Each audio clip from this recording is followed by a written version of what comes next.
Hello, everyone. How's it going? It's me, Amanda, with Once in a Wild. We're getting ready to begin here in just a little bit. Excuse my hat today, but I was having a bit of a bad hair day. Oh, no. But Ghost is here, the axolotl. If you guys haven't met Ghost before, she's an axolotl. She's an albino axolotl and very beautiful. She's here for the program today. I'm here for the program today, and we have two other species to meet today. As always, we have a few animals for you guys to see, and it should be a really fun program. So let's go ahead and get started. Since we're starting just a tad bit late, I do apologize about that. Let's see if we have anybody tuning in yet, and I'll wait for people to show up, and then I'll get started. And let's get started on Instagram as well. Hi, everyone. It's me, Amanda, with Once in a While. Welcome to our Instagram live feed. We are going to be live streaming on Instagram, YouTube, and Facebook today, and it is past 3:30, so let's go ahead and get started. I don't see anybody chiming in yet. Oh, here's Bonnie. Hi, Bonnie. Nice to see you. And sorry if I keep looking down here. That's where my computer is over here, Instagram is over here, and my camera is right here. So hi, Bonnie. Nice to see you. Let's go ahead and get started since we're starting a little late. I do apologize. And you guys ready for the show? I know I am.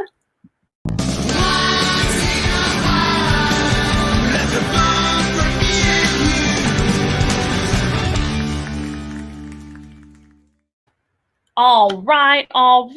Let's go ahead and get started, guys. Again, I apologize for the delay. We had to restart our internet router, so it took a minute to do that. And then we're here, and hopefully the signal's really good. Let me know how it's looking. Let me know how it's sounding. If you can hear me, if you can see me, awesome.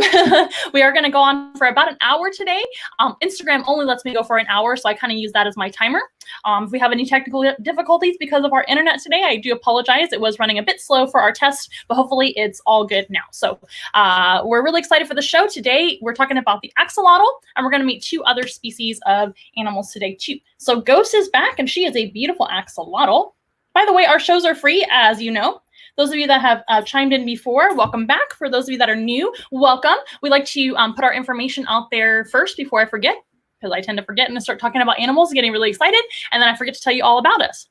So my name is Amanda, and this is Once in a Wild. Once in a Wild is an animal outreach company that I have built with my partner, Ricky, and it is our company. And what we do normally is we bring animals to live programs like classrooms. We bring animals to parties, nursing homes for animal therapy, and etc. All kinds of animal programs in person. Since we can't do that right now, we're bringing them to you via Facebook live stream, Instagram live stream, and YouTube live stream right now.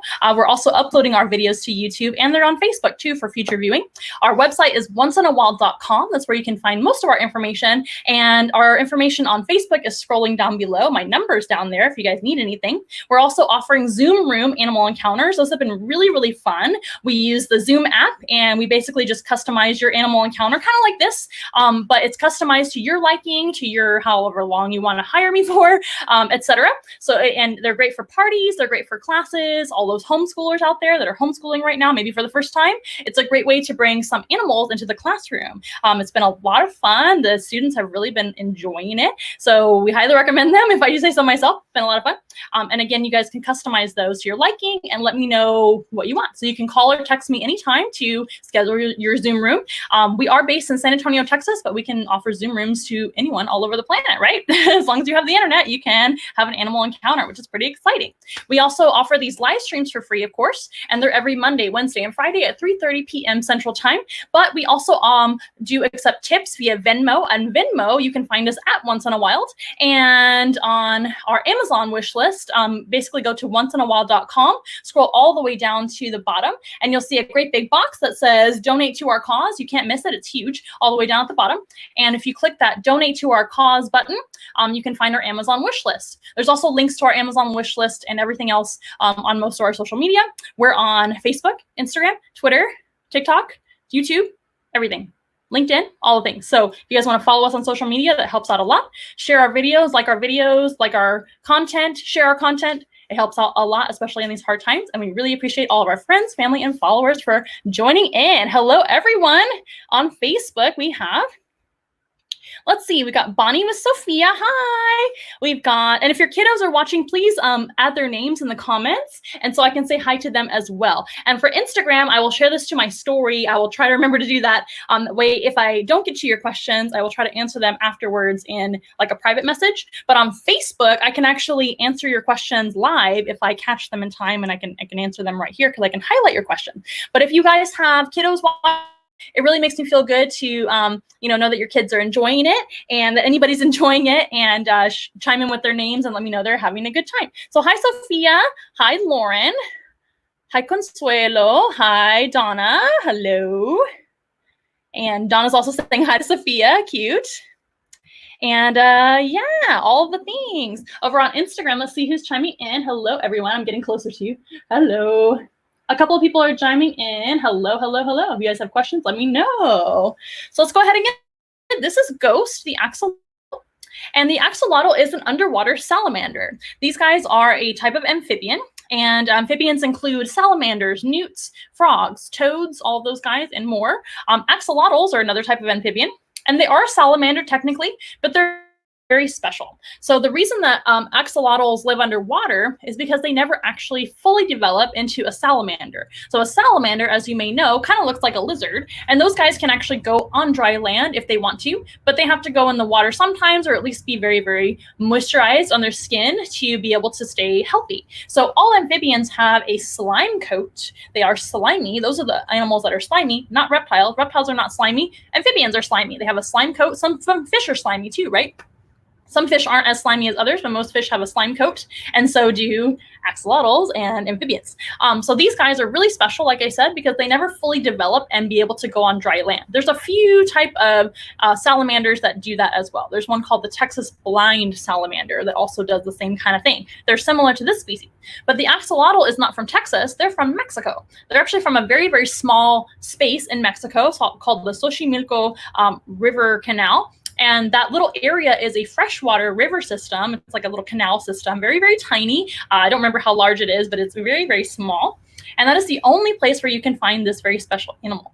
This type of salamander, like I said, it starts off as an egg, just like every amphibian. Since they are amphibians, they start from an egg. They turn into a larva. We sometimes call that a tadpole, right? And then the tadpole will sprout legs and whatnot, and they'll get these external gills that look like this. See her gills? Those are the red things on the side of her head. They look like feathers, but they're not. They're gills. And that's how she breathes underwater. So for an axolotl, they don't go to the next step. They stay underwater and live a fully aquatic life. Maybe I scoot over here. You guys can see my face a little bit better. Turn up the light a little bit. Hello. There we go. I have a hat on today, so maybe that'll help. Yeah, so these guys don't, like I said, ever go on dry land. They can on a very, very rare occasion, if they experience enough stress, they can morph into a salamander. But that would be a very rare and very extreme case, and that is not normal for this species whatsoever. That's how they're very different. Another really special thing about the axolotl is that they can regenerate their limbs and other body parts and even their internal organs. So if an axolotl is swimming along with their tail, they can swim with their tail. They do have little legs that they can kind of crawl along the bottom of the riverbed with those if they want to just kind of crawl along like a lizard or something like that. They can do that. But they can also swim with that beautiful paddle-like tail. They've got a paddle-like tail. So they're swimming along and they accidentally maybe get their leg stuck in something and the leg gets injured or a foot comes off. That would be crazy, right? For us humans, that would be very, very, very bad. But for an axolotl, they can actually regenerate any limbs, any body parts, even their foot, their internal organs. If they were to, something happened to their heart, maybe they got bitten in the chest or something like that by a predator or something, that heart would regenerate, the chest would regenerate, everything that got injured would actually come back. So that's a pretty neat, like, kind of superpower that they have, right? Not only do they never grow up, they get to be young forever, which is kind of cool. They still reproduce and everything, but I call them the Peter Pan of, of amphibians because they never grow up in the traditional sense for an amphibian. And also they can regenerate and they get to live a fully aquatic lifestyle. They're very well designed for an aquatic lifestyle. They not only have a slime coat to help them be very, very streamlined in the water, they're also very flat like a fish. And they have a big belly, but they're flat overall. And they also have a flat paddle-like tail, which helps them to propel themselves through the water when they want to go very fast. If they do want to go very fast, they basically will tuck in all their limbs to be not aerodynamic, but aquadynamic, I guess, and to be streamlined in the water is what I'm trying to say. They'll tuck in all their limbs, kind of like a lizard does if they're swimming, like an iguana or something, and they'll use their big tail, or crocodilian. Crocodilians are the ones that actually can really swim like that. Oh, I think maybe I'm too bright. And I'm sorry for the reflection on the tank. It's really hard to have glass and all these lights. I think I have my computer light turned down low. Is that better? Maybe a little better? We're playing with all the settings. Okay, yeah, so they are really well adapted to an aquatic lifestyle. And maybe if I move my computer over. There we go. We can see her a little bit better on Facebook and YouTube. So they are really well designed for living underwater, but most of their cousins get to come out on dry land too, but they don't, which is kind of interesting, isn't it? Very, very cool. So who has questions so far about the axolotl? Let's see if we have questions. Thank you guys for tagging all of your friends. That's really, really helpful. If you guys can share our videos, tag your friends. That's very, very fun. Hi, Suzette. Nice to see you back here once again, here once in a while. It's a lot of fun. What else do we have going on? Emma is watching. Hi, Emma with Anna. Nice to see you guys, of course, on here. Love you guys. Okay, cool. Nobody has questions so far, but that's okay. Feel free to ask your questions as you think of them. And again, if I don't get to your questions, I always try to go back and answer them the old-fashioned way by typing in the answers, right? But Ghost is a very, very cool animal. She is very, very special to me. She's one of my favorites here at Once in a While. She has a lot of personality. She's really, really cute. And she has a little smile. I know it's hard to see here, but she does have like a little cute little kind of dolphin-like smile. They're always kind of smiling. They kind of look like a little duck in the face. Now, axolotls are, they're carnivores. I can't think. They're carnivores, and they eat almost anything that goes into their mouth. Their scientific name is Ambystoma mexicanum, which means Mexican glutton, roughly translated from the Latin terminology. So Ambystoma mexicanum, that means they're from Mexico, but they eat all of it. So these guys are carnivores. They don't eat other plants and things like that, but they're going to eat bugs. They're going to eat worms. They're going to eat fish. They're going to eat anything that will fit into their mouth that's another animal. Not a picky eater at all, usually. These guys are very, very good eaters. And she's a good eater too. These guys, basically, they're opportunistic carnivores. So opportunistic means that they're going to take any opportunity that they have that's a good opportunity to get a meal. That's what that means, opportunistic. And many carnivores, of course, in nature are also opportunistic too. Oh, that's where that light's coming from. I figured it out. Hooray. This light can come back. Yeah, you guys, it's been a day. What can I say? Thank you for your patience. And this weather here in San Antonio, Texas has been very humid. That's why I'm having a weird hair day and wearing a hat today. So goodness gracious me. What are we going to do? Ha ha ha. Ghost, the axolotl, is showing you how she uses her gills. Her gills are moving like this. So that shows you that she is breathing underwater. And those are very feather-like gills. They have a lot of surface area, kind of like my pigtails today. Imagine, imagine if I was an axolotl. But the more surface area on their gills, the more oxygen they can take in. And the more red her gills tells you that she's actually been moving the gills and breathing. So when these guys are very, very relaxed, sometimes they will, the gills will actually change the same color as her entire body. They'll be kind of like that pale color if she's just been like resting and not really like breathing as much or moving around. But you can see that she's been moving around now because her gills are very red. Isn't that interesting? That means they're full of oxygen, that red color. Now, unfortunately, axolotls are one of my favorite animals, but they're also a critically endangered species. So the axolotl is almost extinct in the wild. Now, that doesn't mean that they're fully extinct. Extinct in the wild is one status of conservation. And the next step, unfortunately, would be, so they're critically endangered. The next step, unfortunately, would be extinct in the wild and then totally extinct. extinct. So, but the axolotl, to my knowledge, will never go totally extinct because they are very, very good at breeding in the care of humans. So humans have been keeping axolotls for research purposes. Remember, they regenerate their limbs and body parts. So that's really good for scientific research. Maybe we can one day apply that to maybe human medicine to be able to regenerate organs and body parts. That would be really handy, right? It would be just like Deadpool. We could do that without having to have all the side effects of Deadpool, right? But that would be really handy to regrow your hand or organs, right, or anything. So that's why they've been studying them for a long, long time. They've also been studying them in cancer research and other types of things like that. So very valuable when it comes to the scientific world. So they breed very readily in the care of humans, and they do pretty well in human care too. In fact, Ghost has a very stress-free life, and she gets to live with me and get fed all the meals and be safe from predators and not have to worry about pollution in water and things like that. So she's never going to have a problem. So the axolotl, my point is that they won't really go totally extinct because I think we'll always kind of have them around in the care of humans somehow.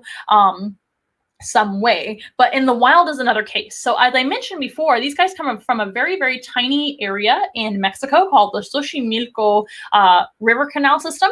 And in that system is the only place that you can find the axolotl, and it's a very, very small space. So already having that pressure on them, for example, when you have an animal that lives on an island and they're only found on that one island and they only have that whole area to live in, there's already a lot of pressure on them for resources. There's a lot of pressure on them just to, if something happens to their environment, that's it. They don't live anywhere else.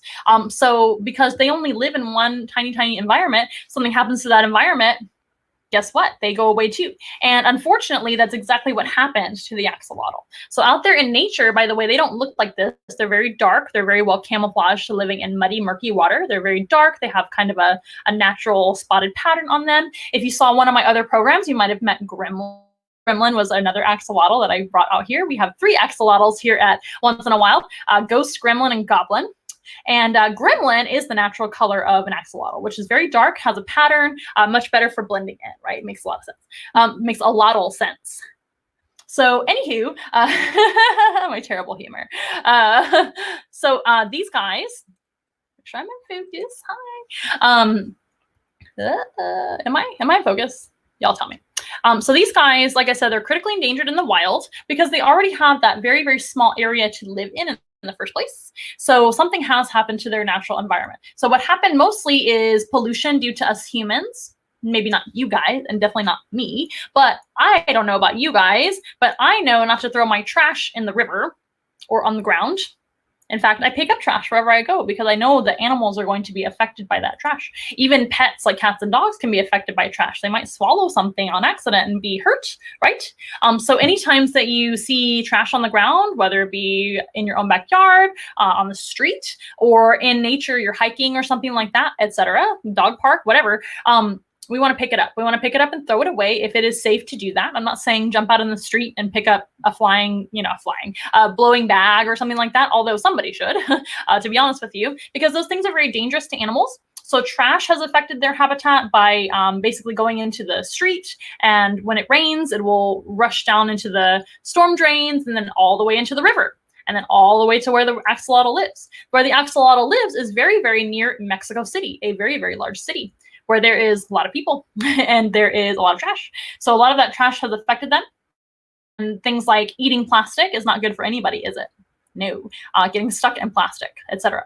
Plastic is very, very bad for the environment. In fact, you guys should always make an effort to use as least plastic as possible and to recycle as much plastic as possible.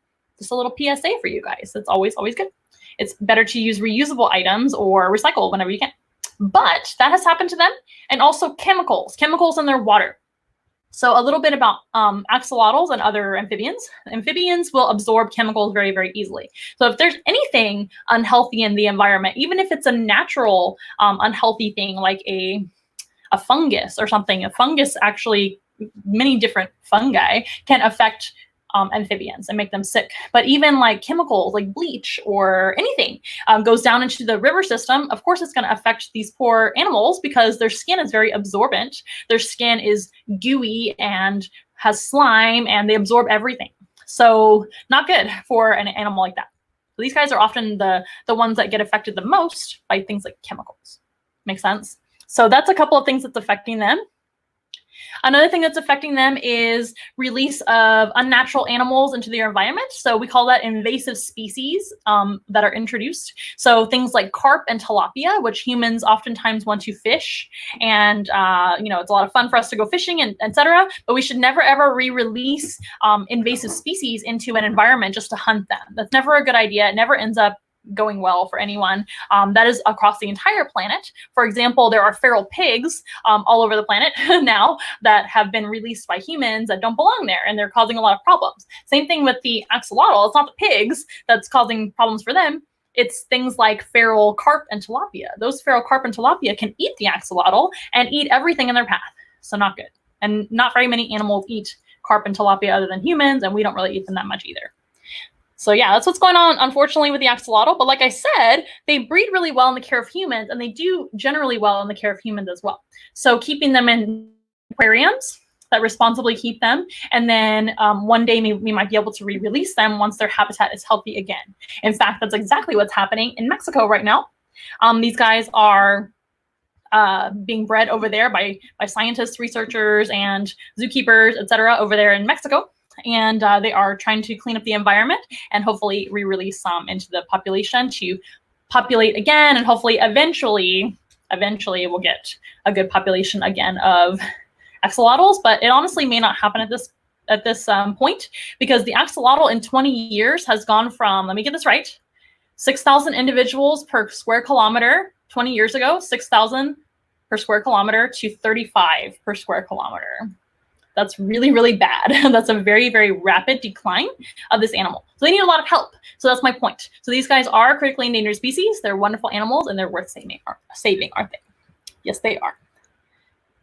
Ha ha ha. Oh, here's a good question. Oh, we have some questions.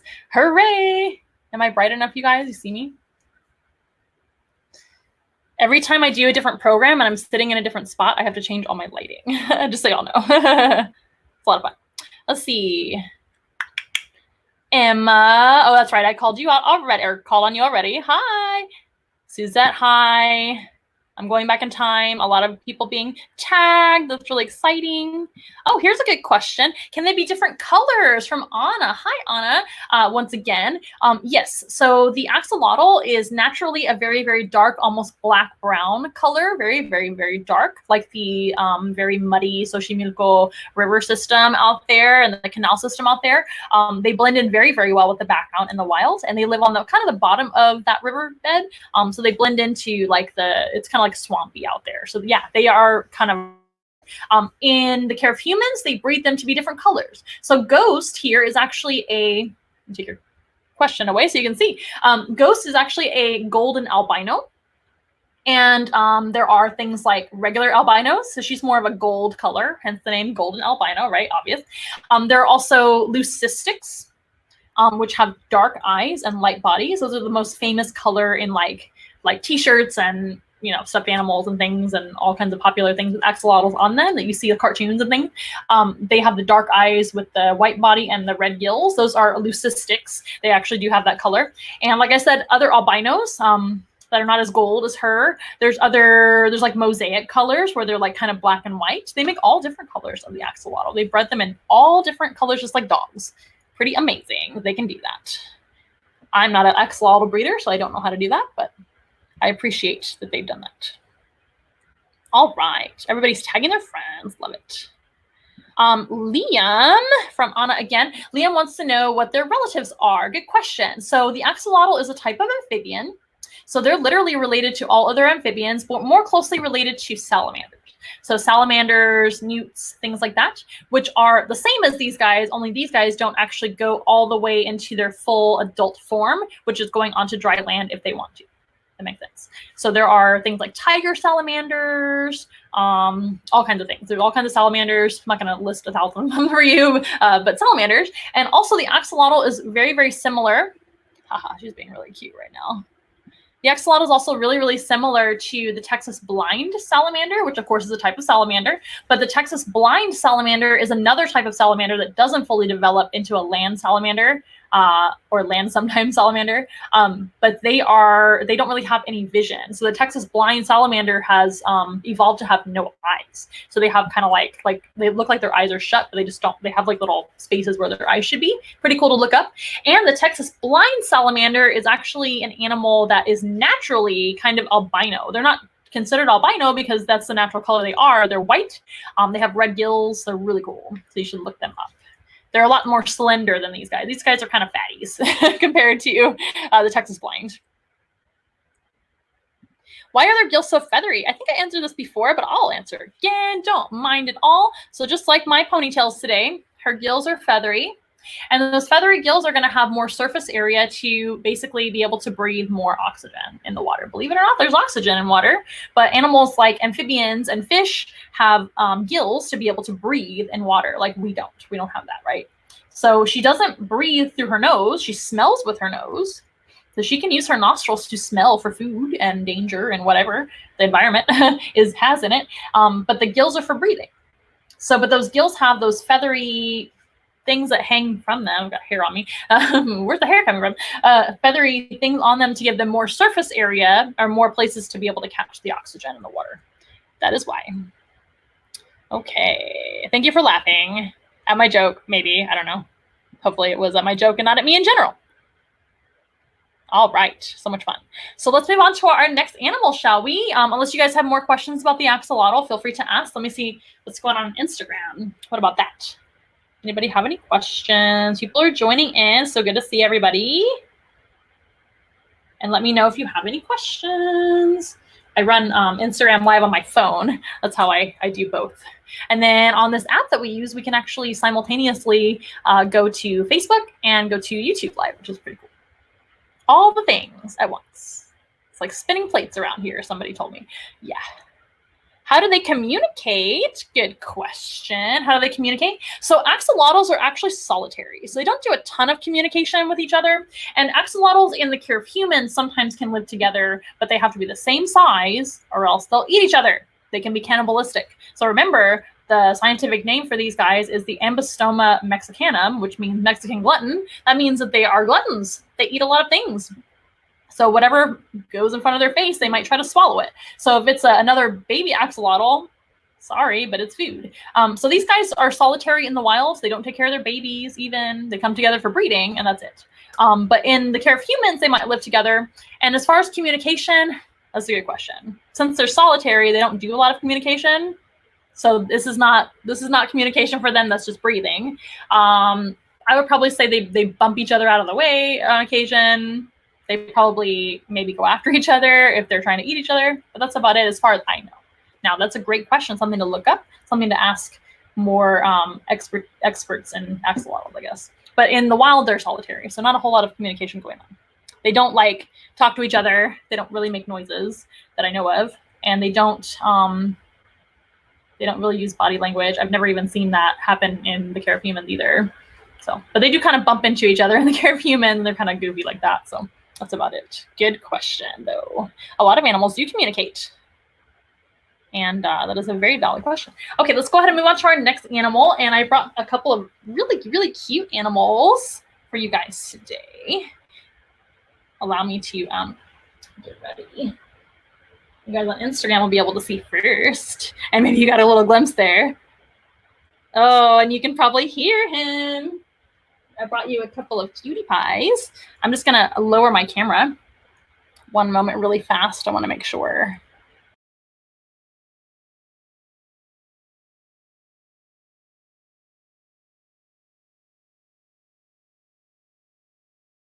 Okay, we're back. I just wanted to make sure the camera was good. So I'm going to lower it. You guys can see a couple little cutie pies in my lap. So we have Iggy today.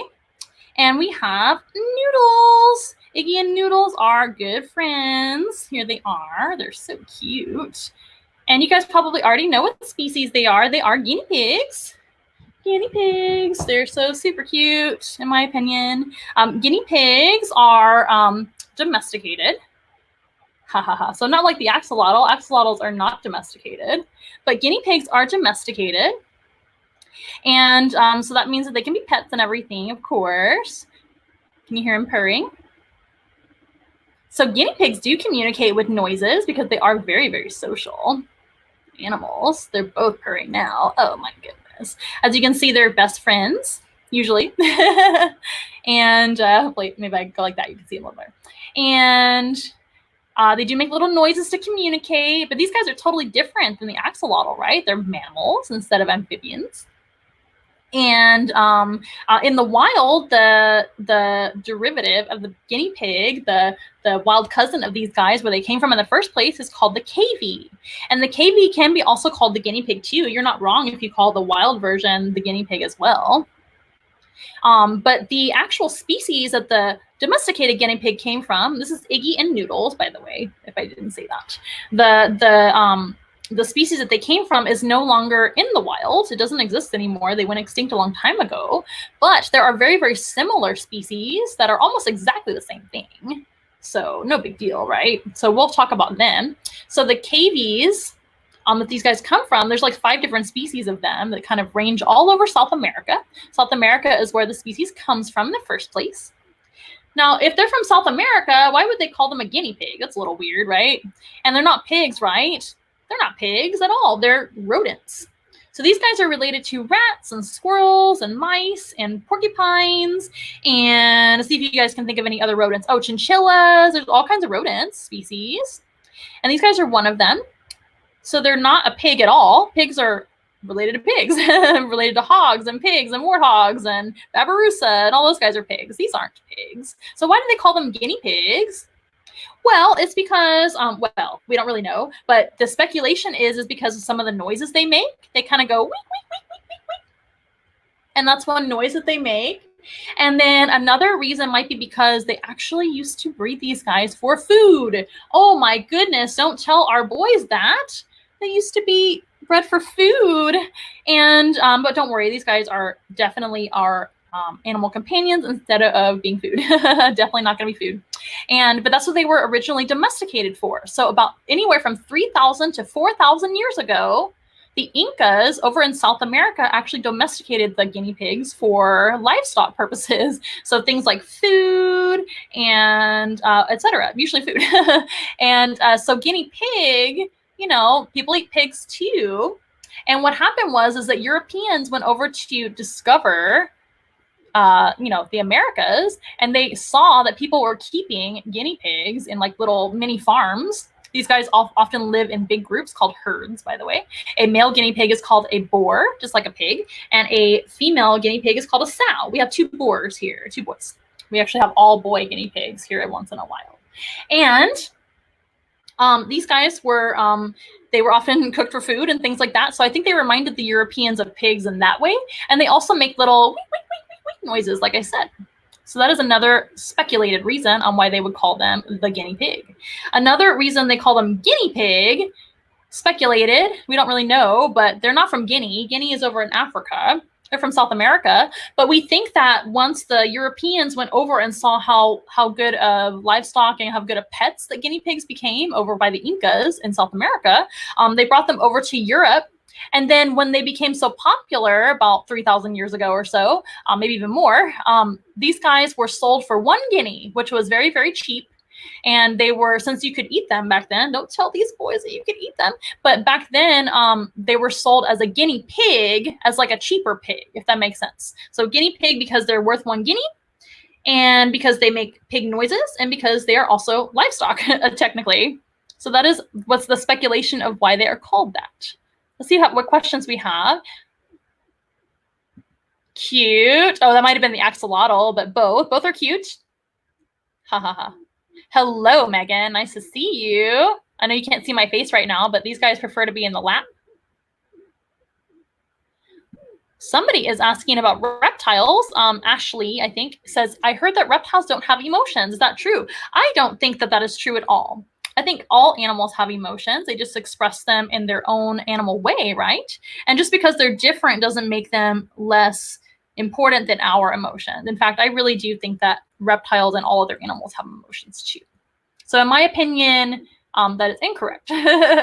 Although, you know, it's honestly kind of an opinion. Emotions are kind of a human human word, right? So they definitely express their personalities. As you can see, these boys are full of personalities, but reptiles too. Reptiles all have different personalities, including amphibians too. Every single one is an individual. So I don't think that's true. Good question, though. Anna says, why are they so fluffy? Well, our guinea pigs here, Iggy here, is actually a Peruvian guinea pig. And Noodles is he is an Abyssinian guinea pig. And those are just breeds of guinea pig, just like we have breeds of dogs. Since these guys were domesticated such a long time ago, humans have been able to develop different breeds of them. So the Peruvian guinea pig, like Iggy here, has been bred to have very, very long and luxurious hair, which is my favorite thing about this breed. Oh, he's so cute. They're also really, really sweet. But it's just over time of breeding and selective breeding for these guys. It's just a human preference. And then the Abyssinians, like Noodles, see if you guys can see his little mohawk. I think I pulled Iggy's hair there on accident. His little mohawk, and he kind of has like little cowlicks all over his body. That's just the way this breed of guinea pig was. Sorry guys, crowding. Oh my goodness. That's the way these guys were selectively bred.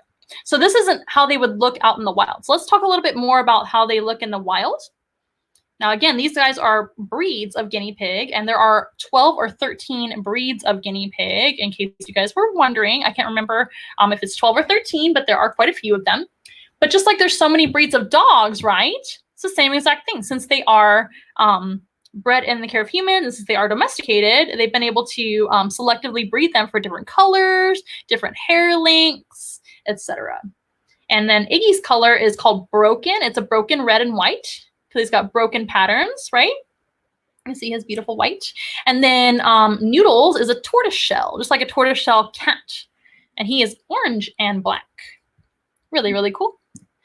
Amanda's asking, how are they livestock? So back in the old days, guinea pigs were domesticated by the Incas in South America. And they were actually domesticated for food purposes. So they are livestock. They are also kept in groups called herds. And a boy guinea pig is called a boar, just like a pig is called a boar. And a female guinea pig is called a sow, just like a pig is called a sow if they're female. I think I said that right. And then, oh my goodness, so adorable. See if I can. Oh my gosh, they're so cute. But yeah, that's the original reason why the Incas in South America actually domesticated these guys. So the wild version is going to have a very, very short coat. Their coat is going to be black and brown, kind of mixed together, blacks and browns. Very, very wild looking, almost like a wild rabbit looks, like a wild cottontail rabbit or something like that.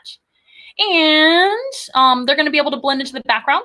Also, wild guinea pigs have more erect ears. You can see how these guys have those beautiful, like flower petal-like ears. So sometimes when you domesticate an animal, like a dog, they can have floppy ears like this. But out in the wild, their ears are up, and they can hear really, really well for predators. These guys have a lot of predators in the wild, as you might imagine, being a little rodent. They can't run very fast. And but they're going to have different ears, different colors, shorter hair, a little bit of longer legs. In the wild, they can jump a lot better and run a lot better, as you might imagine. So there's a lot of different things that are different about them in the wild. So cute. I think they are adorable. Guinea pigs make excellent pets. If you guys are wondering what rodents I would recommend for a pet, mice and rats make good pets too, but guinea pigs are a little bit more personable in my opinion. Not to say that rats and mice are not. I think that they're fine too, but they don't live as long. So guinea pigs can live, I mean, the record was 14, but that's like unheard of. That's like 110 or 120-year-old person. But these guys live a lot longer than like a rat or a mouse.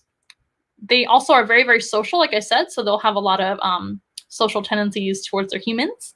And they don't really bite. So mice and rats and hamsters and gerbils can bite a lot more readily than a guinea pig. These guys aren't inclined to bite, although there are always exceptions to the rule, right? I'm just going to scoot you guys up a little bit. There we go. But they're not inclined to bite. They're much more inclined to run and hide than bite. They have a very tiny mouth, as you might be able to see on Iggy here. See if he'll show you his mouth again. Can you show you his mouth? His little mouth, his little lips. Oh my gosh, he's so cute. That mouth is very small. So in the wild, if they were to get grabbed by a predator, say it's a bird of prey or something like that, their little mouth won't really do much. So they're not inclined to bite as a defense, if that makes sense. Other animals like rats and even hamsters are more inclined to bite because they're a little bit better at it. All right. I have some questions going on. Oh my goodness, Iggy, don't jump. A lot of questions. Let me get to them. Cedric is here. Hi, Cedric. He's asking, how much space do guinea pigs need? Good question. Guinea pigs need a lot of space, and I recommend the more the better. So if you have, I recommend no less than 2 guinea pigs. You want to have a partner for each guinea pig, and at least next to each other so that they have that socialization. These guys are very, very social. In fact, in some countries, it's not allowed. You're not allowed to have a single guinea pig. So you need to have them with each other. You see how sweet they are with each other most of the time. Most of the time they get along really well. But they need a lot of space because they're very active. So guinea pigs actually don't sleep very much. They're active about 20 hours of the day. And otherwise, they're up and about running around, using the restroom, eating. They eat all day long. These guys are grazing animals, which is another reason why they're livestock. Makes really easy. But they graze on hay and grass. So in the wild, it would be grass and plants. And in your care, in the human care, it would be on hay all day. They need hay. They need a little bit of vegetables and a little bit of pellet diet. But these guys are very active, eating all day. They only sleep about 4 hours a day, up and down all day. And in the wild, they're actually crepuscular, which means that they are most active during dawn and dusk. And in the care of humans, they're kind of just all over the place, just up and down, up and down. They've adapted to our schedules. They need a lot of room. So a little guinea pig cage that you might find in the pet store is not big enough at all. They are very, very tiny. In fact, that is not even enough space for 1 guinea pig, let alone 2 or 3 or 4 guinea pigs. If you guys want to get a large group of guinea pigs, that's very possible, but you have to have a lot of space for them to get away from each other when they want to, because even though they're social, they might be territorial just a little bit. So it's kind of a fine balance between that. Are you hiding underneath Iggy's hair? You cannot hide. You're on camera. Good question. Oh, we answered this one. Oh, please don't fall. Do they hunt? No. So guinea pigs are strict herbivores. Oh my goodness, they're so cute. They're actually going to be only herbivores. They're not going to be eating any kind of other animal products at all. No egg, no animal meat, no nothing. They're just eating things like grass, vegetables, occasional fruits. Guinea pigs also are supposed to have vitamin C in their diet to be able to thrive. So when you get your guinea pig pellets, that's mainly what the pellets are for. They are specialized for guinea pigs. And I think I lost my connection over on Instagram. Sorry, guys. And and the vitamin C is included in most of your good quality guinea pig food, like Oxbow. Oxbow is what I use. You can also give them vitamin C too, but they have to have vitamin C in order to live and thrive. So guinea pigs in the wild, they would get that from natural sources like natural plants and fruit and things like that. You can also give them fruit on occasion, but that's just for like treats. So I'm actually going to let Iggy sit on my lap, and I'll hold Noodles so I can see you guys once again. You can see me. Here I am. Ah, we're crooked.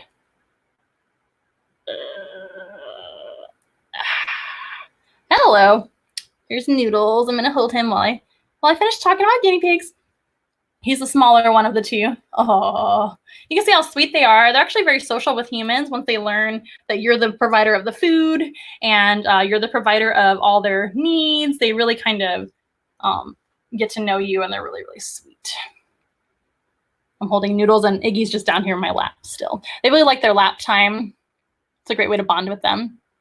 Here we go. Yes, Peruvian here, they are still bred for food there, yes. And a lot of places, I mean, we eat all kinds of animals, don't we, that we still keep for pets. So things like chickens and pigs and etc. A lot of those animals are food and pets. So totally valid. Very, very cool. Let's see. So I think that answered that question. I guess in Peru. Haha. Peru, right? Yep.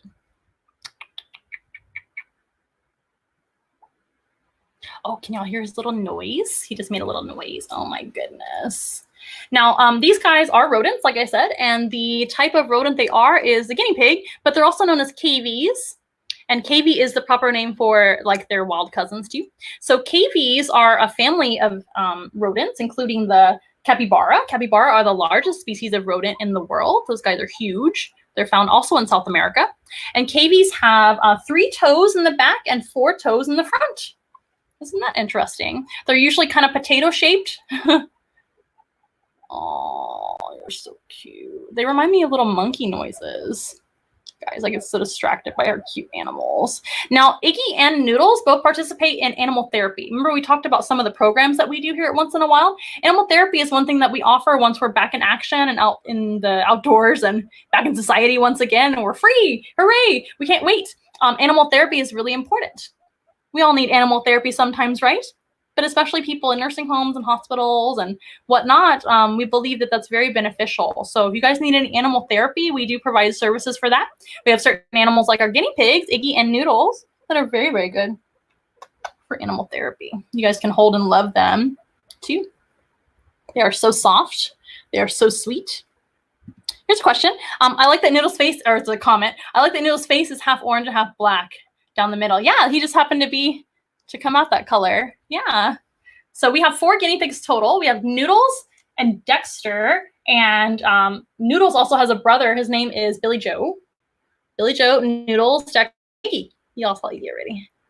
Oh yeah, super cute. Now these guys do have a lot of predators. I think somebody was asking me what predators they have. That was the question I was trying to find, but I can't find it. But I'll just go ahead and answer the question, right? So these guys live in South America, and well, the original type of guinea pig. So these guys have been domesticated for almost 4,000 years, arguably almost 5,000 years, depending on how far back you go in history to study the Incas. It might have been longer. So that we know of, about 4,000 years. And but before that, they were a wild species of guinea pig, and there's still similar species out there in South America, all over South America. They adapt really, really well to different habitats like plains and jungles and mountainous areas. Depending on their habitat is how they're going to live. Some guinea pigs live underground. Some guinea pigs live on the surface of just the grass and the woods and things like that. And so they're very adaptable to different situations. But those guys, of course, have a ton of predators. They're not very big. They're not much bigger than what Noodles is here. And they're going to have a lot of predators like predatory birds. They're going to have to watch out for snakes. They're going to have to watch out for other mammals, like anything in South America that can eat a small rodent. So jaguars, margay is another type of cat. Ocelots is another type of cat. South American panthers, all kinds of things, and really any type of predator that's down there that can eat a small rodent. So they have a ton of predators, and their main defense is going to be to live in big groups. So out there in the wild, mind focus, out there in the wild, these guys will live in great big herds together, usually consisting of one male and many, many females. So a typical smaller herd or a regular sized herd is going to be maybe one male and 8 to 10 females, but then different herds will kind of see each other from a distance and keep their distance because those males are territorial and they're protective of their ladies. But that is going to be how they stay safe, is by living in big groups. One really fun thing about guinea pigs is they reproduce really, really fast, and they reproduce very, very early. So guinea pigs, unlike most rodents, are born very, very developed. We call that precocial in science. So when you have an altricial baby, which is the opposite of precocial, altricial babies are like baby squirrels and baby mice and baby rats. Most rodents come out with no hair when they're born. They come out blind. They come out deaf. They are totally reliant on mom. Well, the guinea pig is very, very different. Oh, he's just talking up a storm. Oh, he's so cute. Oh, buddy. These guys are born with all the hair that they have. They're born with their ears and eyes open. And in fact, they can reproduce as soon as about 4 to 5 weeks old. They're ready to have babies, which is pretty incredible if you think about it. Imagine being born and then a few weeks later you can have babies. That is insane. But that is how they're able to reproduce so quickly. And their herds can grow in numbers. Now, if those herds have boy babies, the boys will get pushed out by that dominant male. That way they can go find their own females and not inbreed, right? So that's really, really important in the wild. Guinea pigs are amazing, though.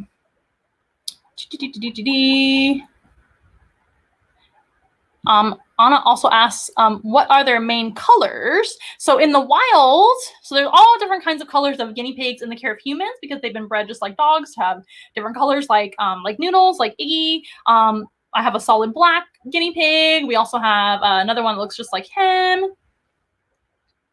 And I got a phone call over on my phone, so I have to turn that off so I can keep going on Instagram.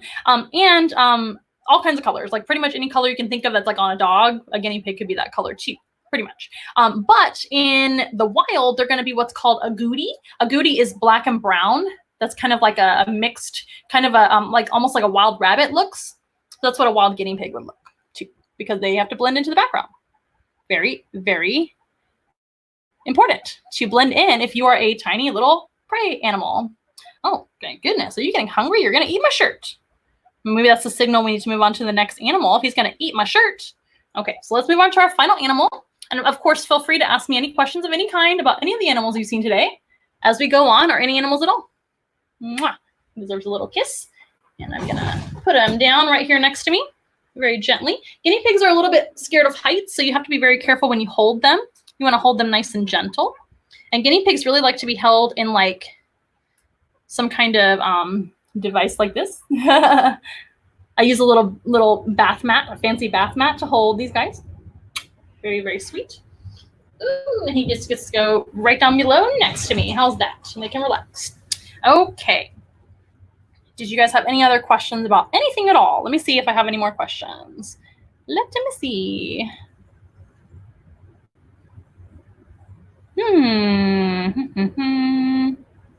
Noodles wants to snuggle. He's so sweet. He is really, really sweet. Noodles is much younger than Iggy. Iggy's our oldest, but he's like maybe 2. I adopted him as an older guy, but not old, but grown up already as guinea pig goes. And these guys, like I said, their average life expectancy is anywhere from 5 to 10-ish, but some guinea pigs have lived 12, 14. So Iggy's not old by any means. He's just 1 or 2 years old, probably 2, to our knowledge. But he's the oldest, and then Noodles is just very, very young. He is, I want to say 6 or 8 months old, something like that. Such a sweetie pie. Okay, here's a question. So going back to having a pair of guinea pigs, are they easy to tell female and male apart since they breed quickly? Something to take in account if you want as pets. Very, very good question. No, they are not easy to tell apart at all, especially as babies. So as they get older, those boy parts will start to look more like boy parts. But when they are young and they can reproduce very, very early, remember, that's going to be a problem. So you want to separate the babies. If you had guinea pigs that had children and right after they are done nursing, you literally want to separate them immediately. They don't nurse very long. They're mammals, so they have to nurse for a little bit. But the best thing to do is to take them to a very experienced vet. You want to take them to the vet anyway to get looked at when you get a new pet, right? But if you're getting one from like a pet store, good luck. So some of the pet store employees, y'all are great. You're essential. You're doing a great job. You're whatever. It's great. I'm not trying to hate on anyone. I'm not saying, but some people are inexperienced, right? And it's okay. It's okay to be inexperienced. If you don't know, I don't even know if I would know a baby guinea pig male from female. It's very hard to tell. I don't have a ton of experience with them either. So no shade at all. No shame and no shade. But what I'm saying is it's very important for them to not mate with each other, right? So you have way too many babies that you can take care of, etc. Good question. Very responsible question. So if you are getting a guinea pig pet, I do recommend them for pets. I think they're very, very easy to take care of. They are very messy, so they're not low maintenance pets, but they are domesticated, so they do well in the care of humans. If you give them enough space, you give them the proper diet, which is, I use Timothy hay, which is 80 to 85% of their diet is Timothy hay, available at all times. Then they also get, the rest of their diet is vegetables every day, and then pellets is the rest of it. And the pellets are important for guinea pigs, like I said, to have a guinea pig pellet because they have vitamin C in them. So they need their vitamin C to thrive. But that is their diet, and they need, proper vet care, proper nail trims, proper everything. So you do all of your research. They need to be together in groups. Like I said, the best way to get a guinea pig at all is to adopt one. So there are a lot of guinea pigs that end up being rehomed because a lot of issues happen. People can't afford them anymore, or they get one and didn't know what they were in for. They get two, ended up with a bunch of them, like you said. So adoption is a really good way to go. They end up needing homes quite a bit. So find one that needs a home. And usually by then, if they need a home and they're already an adult, you can tell the gender. Or you're getting them from a rescue group, or you're getting them from even a breeder, a responsible breeder. That's fine too. I don't have a problem with that either, because responsible breeders have jobs. They need to be able to earn a living. They're small businesses. So I'm not talking about pet stores and etc. I'm talking about responsible breeders, right? Which they do exist for guinea pigs. They're really, really good. But just like puppies or anything else, you want to do your research. And those people should be able to easily tell you what gender your guinea pig is. But if you don't have experience, I would not try to do it yourself, because it's very, very hard. Good question. And as always, if you guys have any questions whatsoever, always feel free to ask me, and always feel free to come back on here and ask me too. Excellent question. But yeah, long story short, I recommend adoption. That's the easiest way to find. They usually have groups already together that get along, because occasionally you get guinea pigs that don't get along. So doing that yourself, if you're inexperienced, you don't know the gender, you don't know what you're doing, it's okay to not know what you're doing. Let the professionals handle that. So if you get one from like an adoption agency, a shelter that knows guinea pigs, or a breeder, of course, they know guinea pigs, they can let you have, or they'll help you get a group together that gets along too. That's really important. And I recommend same gender groups. For males, you want to have more space because they get territorial. And for females, you can have, still space too for them, because it's more comfortable for them, but they often bicker less. So a female group is oftentimes easier. Just FYI. Are they colorblind? Ooh, I don't know. You've stumped me with a question. Congratulations. I don't know. I don't know if guinea pigs are colorblind. Maybe you guys can look that up for me, and we'll get the answer to Anna or her kiddos, whoever's asking. Yes. But that is a great question. I really don't know if they're colorblind or not. I know their vision is decent. Their sense of hearing and smell is very, very good, and etc. Because they're prey. They have to be watching out and smelling out and listening out for predators. Guys, it's been a day. Let me tell you what. So on Instagram, we might get cut off here in a little bit, but if we do, don't worry, I will start over and we'll have the rest of the program be on another video. How's that? We just went a little bit long right now because we got started a little later, and I had a lot of questions, which is totally fine. I don't mind going on a little bit later. If you guys don't mind, Ghost is still saying hi. She's so cute. Okay, so let's go ahead and meet our final animal, since we're running out of time on Instagram. Oh, and let me see if you have any questions. Guys, I want to make sure and do all the things right. You guys are so patient and wonderful, and I love all my family, friends, and followers for being so great.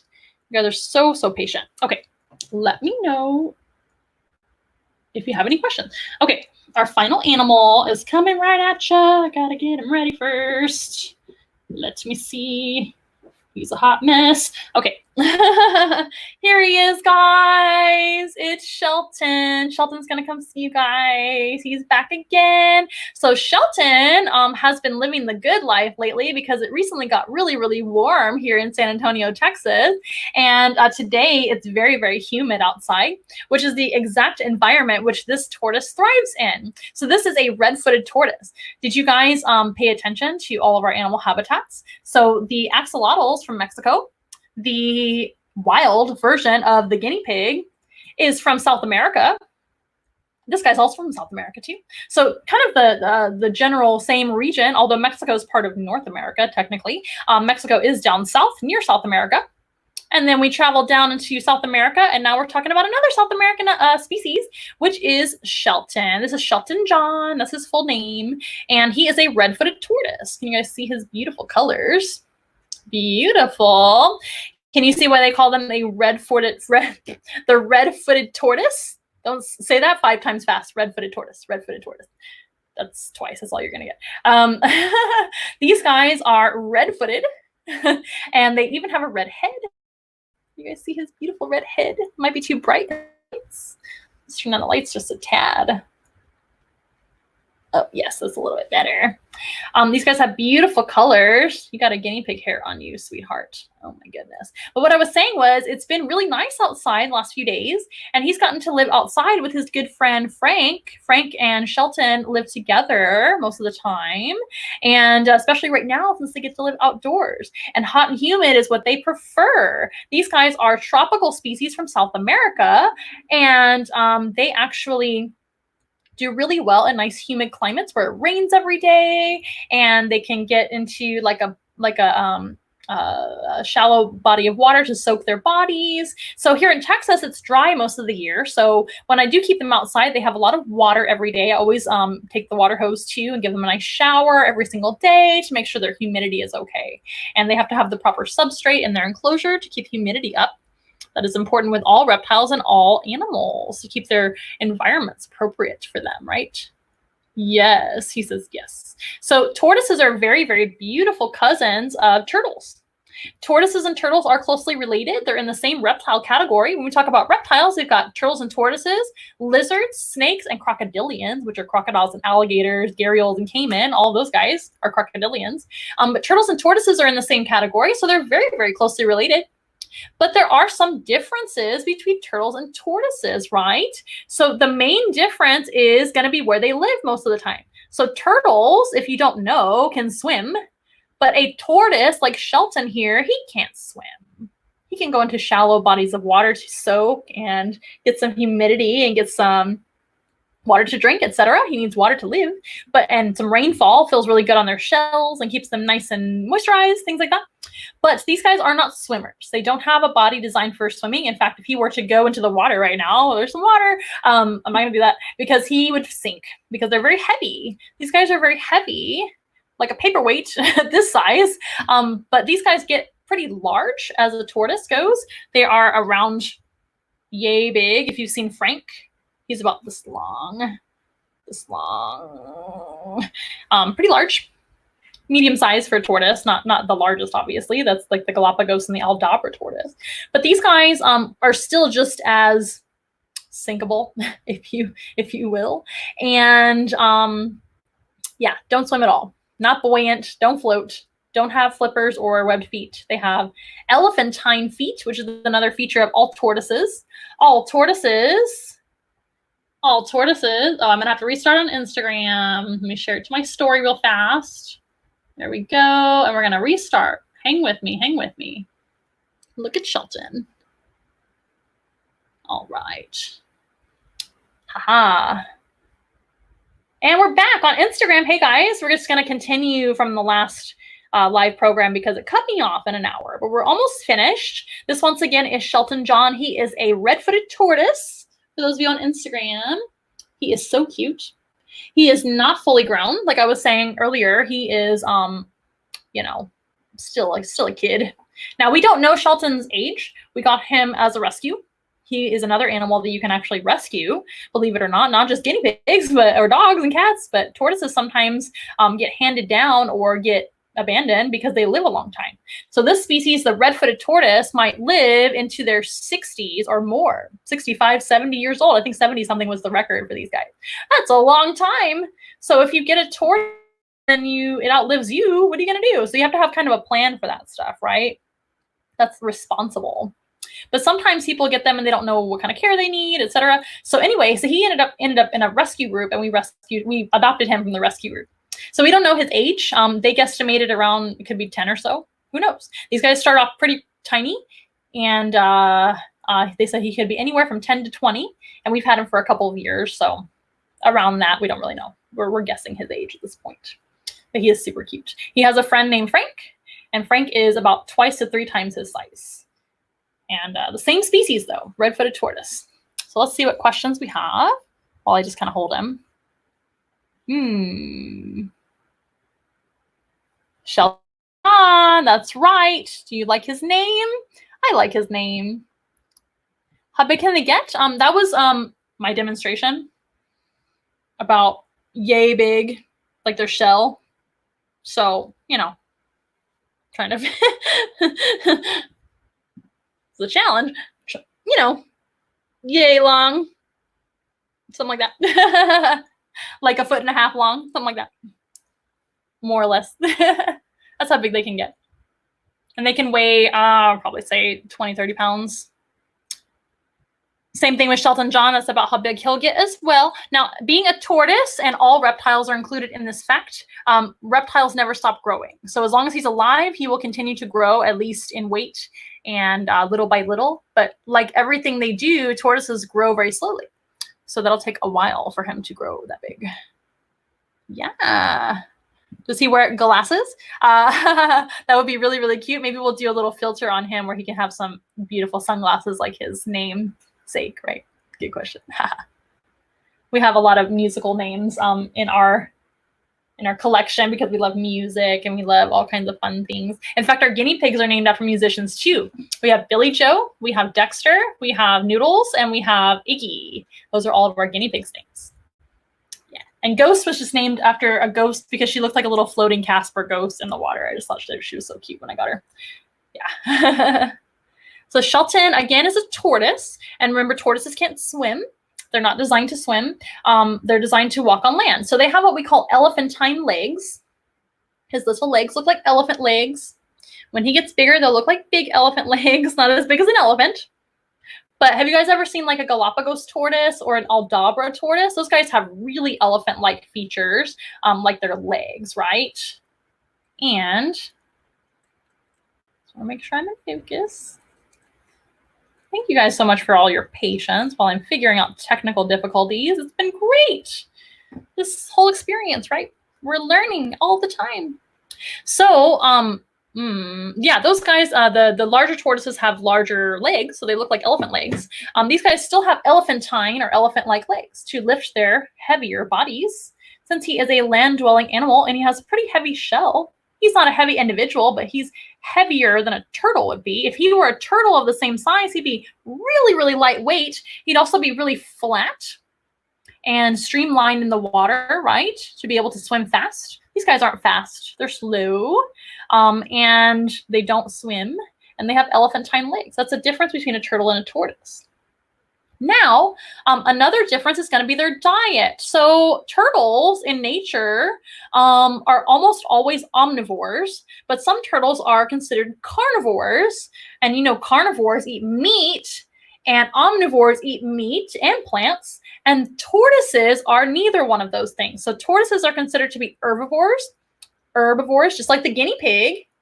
This is the carnivore, the axolotl, but the guinea pigs and the tortoise eat salad, fruits and vegetables, grass. In the wild, they're going to eat almost nothing but grass and other plants they find in their natural environment. Remember, these guys are South American, the Red Footed Tortoises. So they're kind of located all over the place in South America.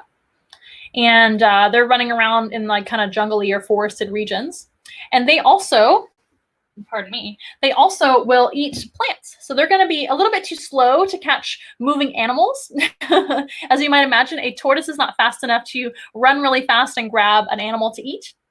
But a turtle is. Turtles, especially when they swim, they can swim right after a fish or a worm or all kinds of other animals to eat.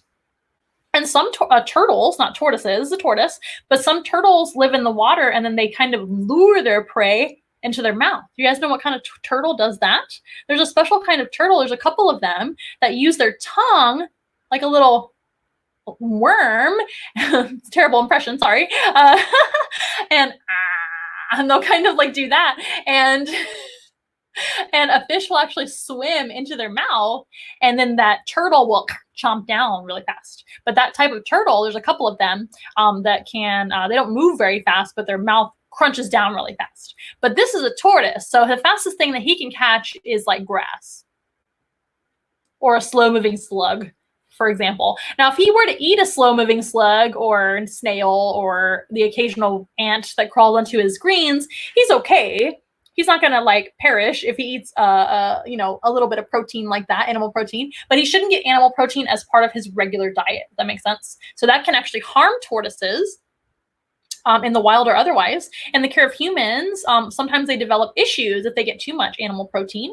They can overgrow their shell. Their shell develops bumps that are really, really big. You can see Shelton has some little bumps, and that is not good. He should have been nice and smooth. So that tells me that somewhere in his previous care that either somebody didn't know what to feed him, or he somehow got too much protein.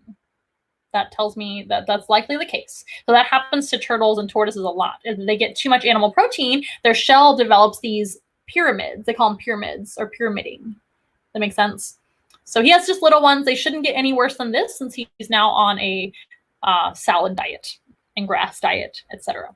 Very, very good. Let's see what questions we have about Shelton while I take a break really fast from holding him. What kind of questions do y'all have? Haha.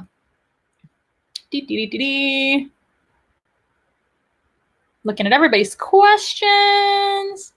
Yeah, elephantine legs. Very, very good. Yes, they have elephantine legs if they are tortoises. There are actually a couple of tortoises that have kind of a flattish shell, but they're still considered to be a tortoise. It is the pancake tortoise and the hingeback tortoise. There's a couple of examples. They're kind of a flatter, but still robust-bodied tortoise. They're kind of like this shape. Like that, like a brick, but they still have those elephantine legs, so they're still considered to be a tortoise. Fun fact.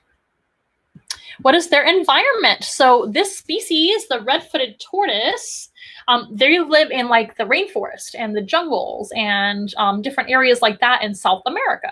So these guys prefer a more humid climate than other tortoises do. They do really, really well with that. So in the care of humans, they need to be misted and rained on and lots of water to build up some humidity.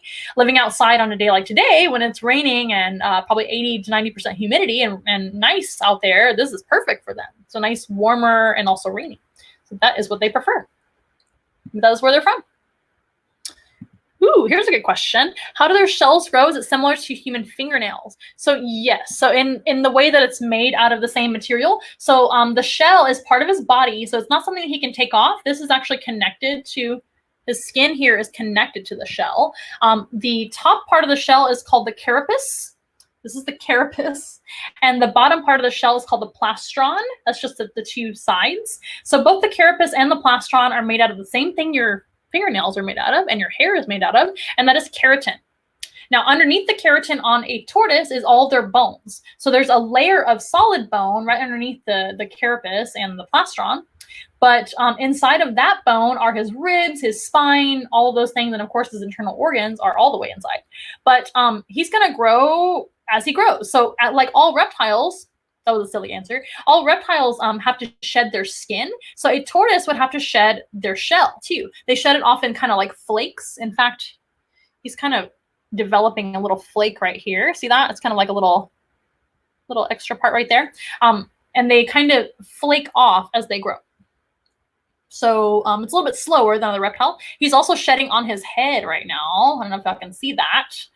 But he's got some skin coming off, and that's because he's growing. And reptiles always grow their entire life. I'm glad to see that he's growing and doing well. If a reptile's growing, that means they're doing well, right? Yeah. So yeah, they do grow with the rest of their body, but they're gonna shed in pieces and in little bits as they need to as they grow. Good question.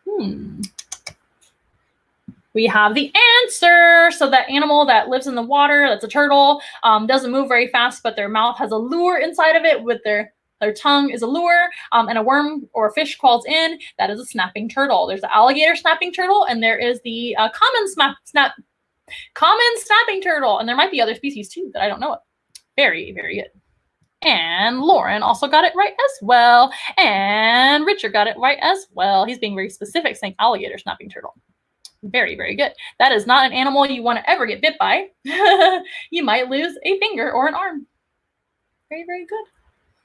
Well, you guys have been a fantastic audience as always. Let's see what questions we have on Instagram. I'm going to put Shelton down really fast. It's hard to hold him and answer questions at the same time. Let me see what questions we have on Instagram. You guys can look at Ghost in the meantime. Turn her around. Ghost, turn around. Everybody wants to see your beautiful face. You're so cute. Okay, let's see. What do we have? Hello, Ale. Haha, I don't have any questions. But we might have questions from our past feed because remember we had to start over here on Instagram because it only lets me talk for an hour. And we're almost done about now. For those of y'all just joining us or those of you that don't know, this is Once in a While. My name is Amanda and this is Ghost. There's Ghost. She's so cute. And like I said, we do our programs every Monday, Wednesday, and Friday at 3:30 Central Time. And that is going to be going on until further notice, until we're free again, I guess. We are going to continue our live streams, though, even after we're free again. And we'll probably just change the time and the frequency. If you guys are interested, we're also offering Zoom Room animal encounters, which are fully customizable right now. And you guys can call or me to get your Zoom room scheduled and to learn all the details of that. We start with a 30-minute program, which is pretty short, to be honest with you. And then we go to an hour, up to 2 hours or more if you want to. I don't mind at all. As you can tell, I can talk forever about animals, but you can customize your animal encounter to your liking and pick the animals that we have that we can talk about. Pick all your favorites. Ghost, don't leave. You're so cute. You can meet Ghost again. You can meet the guinea pigs again if you want to, the tortoise or whatever animals. I'll give you my entire list. You can pick and choose from that. We're doing those Zoom rooms right now. They're great for classes. We've had a couple of those. We parties. They're great for just general fun. So if you guys want to do one of those, awesome. If not, we're here every Monday, Wednesday, and Friday on live streams on YouTube, on Facebook, and on Instagram. Every Monday, Wednesday, and Friday at 3:30. We always also upload our photos. Guys, we upload our videos to YouTube afterwards and you can watch them again and you can also watch them on Facebook. Facebook is Once in a Wild. Instagram is Once in a Wild Zoo. And what else? YouTube is Once in a Wild as well. We have all of our social media as well. OnceInAWild.com is how you can find a lot of our information and photos of the animals, information. Come back, you. And etc. And of course, our contact information and everything else. One moment, my camera decided to turn off. You guys are having all the problems. We're back. We're back. We're back. We're back. I think we're back. There we are. Hey, y'all miss me? So I love this camera, but it decides to have a mind of its own sometimes. Look at Go. She's so cute. Guys, I just want to kiss her. But yeah, so those are all the information. We're also accepting tips via Venmo. Venmo, you can find us at Once in a Wild. We greatly appreciate y'all's tips and donations. And for those of you that don't know, we have our Amazon wish list as well. Amazon wish list can be found on all of our social media as well as onceinawild.com. If you go to onceinawild.com, scroll all the way down to the bottom to the box on the bottom of the page, the main page, and it says donate to our cause. That's where we have our Amazon wish list with all kinds of really fun items to choose from that you can donate to our animals like Ghost and Shelton and Iggy and Noodles. All those animals really appreciate y'all's help. I appreciate y'all's help as well. And you guys have been fantastic. What other questions do we have? Any questions? We love you too. We really appreciate all of our friends, family, and followers every single day, especially during these times, which are very, very hard. We miss all of you guys in person, and we can't wait to get back out there. But until we do, I mean, there's these live streams and there's Zoom rooms for you guys if you so desire. Well, you guys have been awesome as always. I will probably, well, Ghost is here, so she's being beautiful. She's our animal guest for the finale, right? She's good enough. We love her. She's amazing. I hope you guys have learned a lot. And again, if you have any questions whatsoever, feel free to text or call me anytime. Ask your questions down below. If I missed your questions, I always go back and watch the program and make sure I got everybody's questions. And I'll do the same thing on Instagram too. Make sure you guys don't have any questions there too. Hope you guys have a wonderful rest of your day. Stay safe out there. Be well. Stay in your shell. And hopefully we'll be out of our shell soon, right? Unlike a tortoise can't leave a shell. But hopefully we'll all be able to leave our shells soon and go back out in society. We can all hope and pray, right? Okay, guys, you've been fantastic. Let's end with our song as always, if we can. And sing along if you know it. Got it.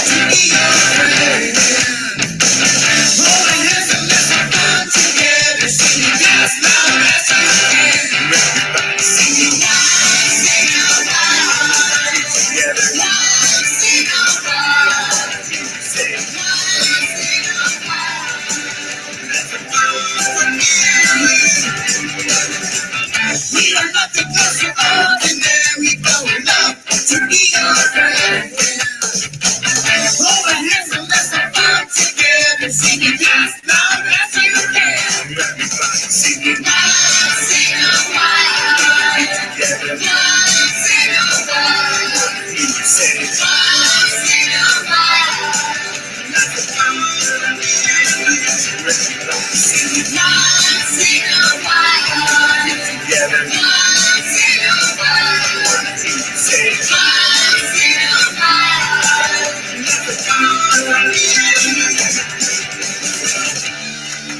Aww.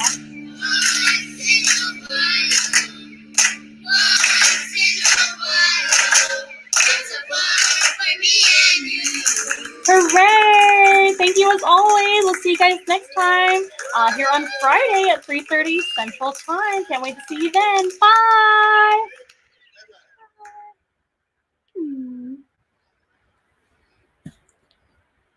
Bye!